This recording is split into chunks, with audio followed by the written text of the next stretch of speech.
Hello, and thank you for joining us for our capstone presentation titled Math Matters. My name is Corey Garrett, and I teach third grade at Bryan Elementary. My name is Amy King, and I teach fifth grade math at Bryan Elementary School. And I am Gail Clutton, special ed teacher for fourth grade at Bryan Elementary.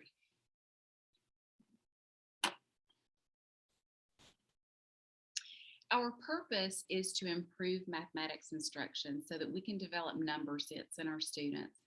Math scores have been lagging the past few years, and while we know that test scores are not everything, they do indicate a decline that we need to address in order for our students to be better mathematical learners.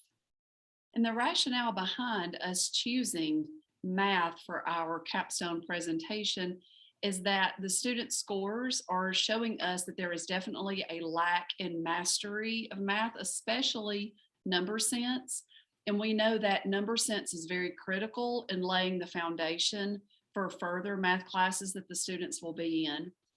We know that the stakeholders are all involved in this, from the parents, the teachers, the students, of course, and the members of the community. So first of all, we'd like to give you an idea of who we are at Bryan. We're a student body of about 830 students, 89 and a half, so almost 90% of our student body are white students. We only have about 26% that classify as economically disadvantaged, and 83% of our students are in regular education. We also are an English-speaking community with fewer than 10 total English language learner students. So this student body was given an iReady diagnostic test. Now we did it kindergarten through third grade last year, and this year it was given to all the students. This data shows that we have fewer than 50% of our students in green, which is on or above grade level. That clearly shows that greater than 50% of our students are below grade level, and the yellow students are 1 year below, red 2 years below, and the dark red are 3 or more years below grade level. This graph shows the percentage of students that are above grade level, above average, high average, low average, or below average on the performance series assessment. As you can see, we have far too many students that are testing in the low average and below average categories. Of course, it's important to always look at the literature and the research behind the choices that we make. And so we did find some literature that supports the issue with math and how important it is to have a strong math background in our students. And the NCTM's Principles and Standards for School Mathematics states that it is very important that educators have access to high quality, engaging math instruction, and also the adequate resources that they need in order to instruct the students. With the new instruction that the teachers need to implement, there comes professional development that needs to take place. And then the curricula also needs to be rich. And Sullivan points out how important it is that students take part in tasks that develop their critical thinking skills instead of just sitting in a math class doing procedures over and over again. They need to be expected to think critically about problems in order to truly become problem solvers.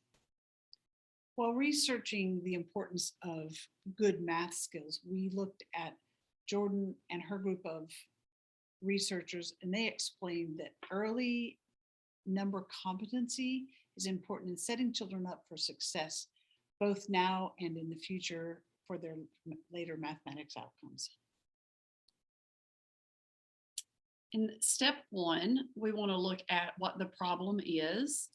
And if you look at the performance series bands that we have here, starting in the 17-18 school year and going through the 2021 school year, you will see that there is an inconsistent growth in math. And then also each year, the combined average low and below average students exceed the above average and the average high. And so taking that into account, that means that the number of students in the average low and below average categories exceed the 5% that is suggested to be in tier 2. So step 2 was us taking a look at those stakeholders who were negatively impacted by the problem that we had identified. Of course, the first thing is students are always impacted by an issue in the school. And the next group that we identified were their parents. Parents want to be able to help and support their students. And if their students are struggling or having difficulty understanding the concepts, parents at home are trying to help with homework and may not understand what's being taught or how it's being taught. I'd like to tell you a little bit about our school and our community, our district.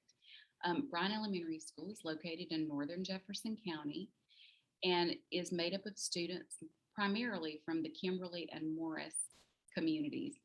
There's a lot of community pride and school support and community support here.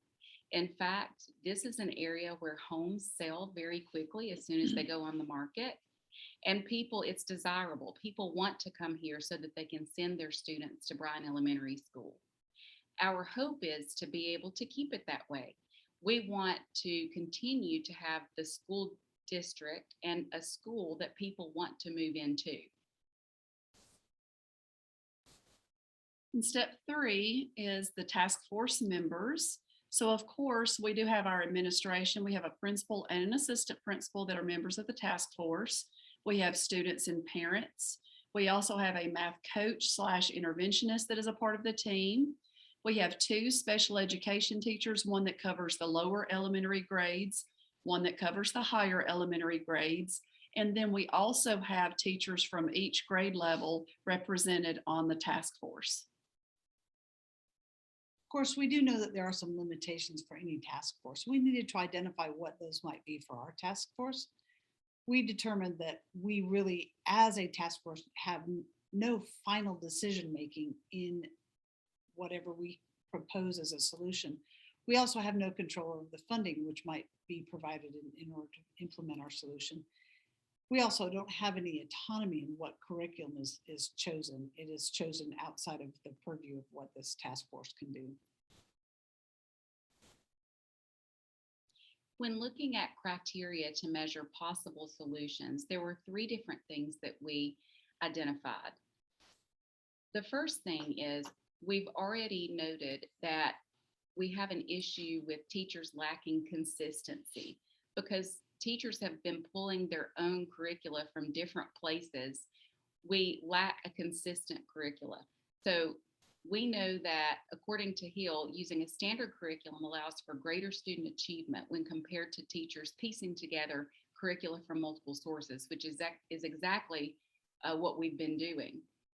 Of course, whatever we choose has to support high quality mathematics instruction.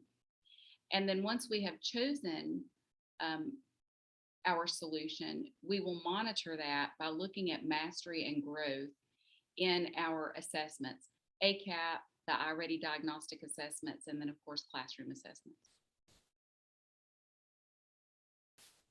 So we came up with a couple of different proposals that might be solutions to our math problem. One of them would be to introduce a PLC that trains teachers on how to implement a curriculum. We know that if we want to learn across the board, a professional learning community might be the best way to do it. And that's a focus on continuous improvement in a staff performance as well as in student learning, according to Celine Pravini.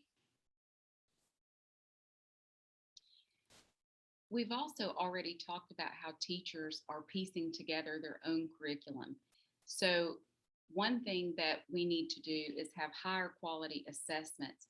Often when teachers are using their own teacher-made assessments, they only ask questions that are of the lower levels of Bloom's taxonomy, knowledge and comprehension level questions.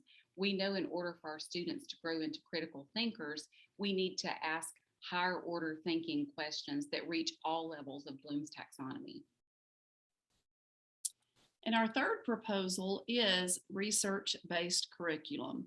As we've mentioned, having research to support your decisions and to give the data to support the reason why we've got certain curriculum is very important in order for us to have success with our students in the classroom. And we want our students to be successful, functioning students also in school, but also when they become adults. So that is part of our school's mission and goal. And so research-based curriculum would address that and is a proposal to address the issue with math.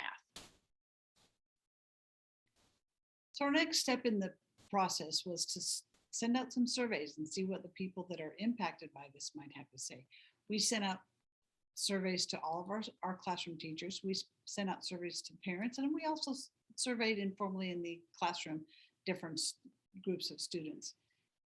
Our teacher surveys absolutely voted for new curriculum. Parents looked at wanting to have materials that they could see that it could explain how things were being taught and what their children were expected to learn. And the students were all over the board, but it's important to remember that all the impacted stakeholders have to buy into the solution for the best results.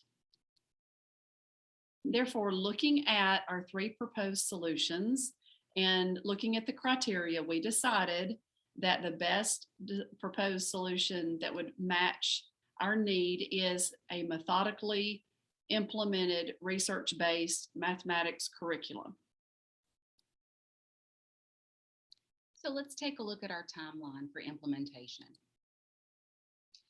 In August, we'll select a math vertical team, distribute new mathematics materials, attend professional development on iReady components, the online components, and then we will begin to implement the new curriculum.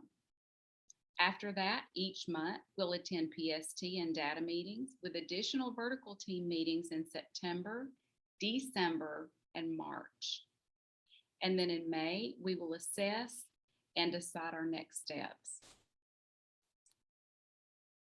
And for step 10, we have data-based evaluation. As previously mentioned, it is very important to study data, analyze data in order to determine the success of a program and to see where we need to go. So we have 3 different pieces of 3 different assessments that we're going to look at. The first is going to be iReady. That is given at the beginning of the year, middle of the year, and end of year. And then we will compare scores. These reports also give detailed information on what the students can do and what the next steps need to be. We took the ACAPS test in the spring of 2021. So therefore, when we take it in the spring of 2022, we will have that data to compare. And then also within the classroom, there will be formative and summative assessments that the teachers can use and the grade levels can look at to also determine the success of the program. And we know that Borich and Cubison state that data from assessments helps to ensure proper educational decisions are made. So we know that tells us just to support how important assessments are and studying the data from the assessments. So as we wrap it all up, it's time to modify and adjust. We know that no plan is perfect at the outset of implementation. So what we'll do is we'll take our vertical math team. Starting out the year, we're going to look at the beginning of the year school-wide data, and we'll also meet in grade levels and look at each individual grade levels data to determine where we are, and that will help us monitor and ensure that the proper implementation based on our students' performance. Implementing all of these will be looked at every month in monthly meetings, making sure that we have a methodic implementation of our curriculum. And that concludes our capstone presentation. It is our sincere hope that rather than this just being an assignment for graduate school, that through our efforts, we are able to affect real change within our school. Thank you for your time.